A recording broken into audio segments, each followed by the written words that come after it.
Amreli fire team દ્વારા શહેરના લાઠી road પર આવેલ માણેક સ્તંભમાં મોક ડ્રીલનું આયોજન કરવામાં આવ્યું હતું। ફાયર ટીમ, પ્રાંત અધિકારી, સિટી પોલીસ, જીએસપીસી ગેસની ટીમ, પીજીવીસીએલ ટીમ, 108ની ટીમ સહિતના લોકો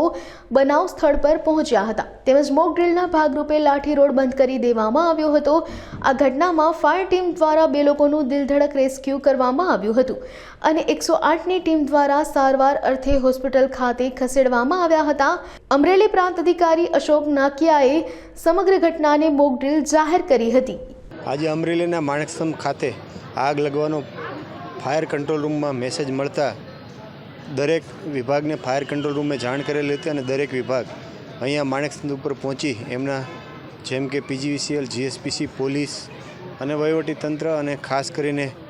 જેના માથે મોટી જવાબદારી છે ફાયરની ટીમ પહોંચી અને જે મેસેજ મળ્યો હતો કે 2 કેજ્યુઅલિટી ફસાય છે તો એ બંને માણસોને સલામત રીતે ઉતારી 108ની ટીમ દ્વારા દવાખાને પહોંચાડવા માટેની મોક ડ્રીલ હતી અને વ્યવસ્થિત રીતે પૂર્ણ થયેલ છે અને મોક ડ્રીલનો હેતુ એ જ હતો કે ભવિષ્યમાં આવી કોઈ ઘટના બને તો જે તે ડિપાર્ટમેન્ટ કેટલો એલર્ટ છે એ જાણી શકાય। આજરોજ 5:16 સુમારે ફાયર એન્ડ ઇમરજન્સી સર્વિસના કંટ્રોલ રૂમ ખાતે એક કોલ આવેલ હતો કે જેની અંદર લાઠી રોડ વિસ્તારના માણેકસ્તંભ એપાર્ટમેન્ટ કે જેની અંદર 10 માળની અંદર હાઈરાઇઝ ધરાવે છે અને રેસિડેન્સ વિસ્તાર છે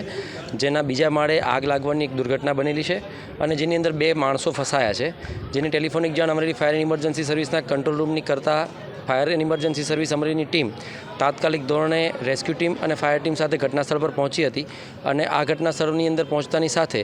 પોલીસ કંટ્રોલ રૂમની અંદર પણ જાણ કરવામાં આવેલી હતી। ત્યારબાદ આ જગ્યા ઉપર ગેસની પાઇપલાઇન આવેલી હોય છે તો જે સમયે જીએસપીસી દ્વારા ગેસનું હેન્ડલિંગ કરવામાં આવતું હોય છે તો ગેસના જીએસપીસી કંપનીને પણ ઇન્ફોર્મ કરવામાં આવેલું હતું। ત્યારબાદ ઇલેક્ટ્રિક ડિપાર્ટમેન્ટની અંદર પણ જાણ કરવામાં આવી હતી અને જિલ્લા વહીવટીતંત્ર તરફથી પ્રાંત અધિકારી સાહેબશ્રીને જાણ કરવામાં આવેલી હતી ડિઝાસ્ટર કંટ્રોલ રૂમની અંદર। આ સર્વે ડિપાર્ટમેન્ટને જાણ કરી અને આત્રેની અહીંયા સ્થળ પર આવતા આ સંપૂર્ણપણે મોક ડ્રીલ હતી અને આ મોક ડ્રીલની અંદરથી 2 કેજ્યુઅલિટીને સલામત રીતના ઉપરથી ઉતારી અને ફાયર સર્વિસ દ્વારા જે કંઈ કામગીરી કરવામાં આવે છે રિસેન્ટલીની અંદર રાજકોટની અંદર પણ જે દુર્ઘટના બની અને આવનારા સમયમાં 14 એપ્રિલ એટલે કે ફાયર સર્વિસ ડે આવી રહ્યો છે તેના અનુસંધાને આ મોક ડ્રીલને ડિક્લેર કરવામાં આવી હતી અને આ મોક ડ્રીલ એકદમ સંપૂર્ણપણે પૂર્ણ અત્યારે જાહેર કરવામાં આવે છે।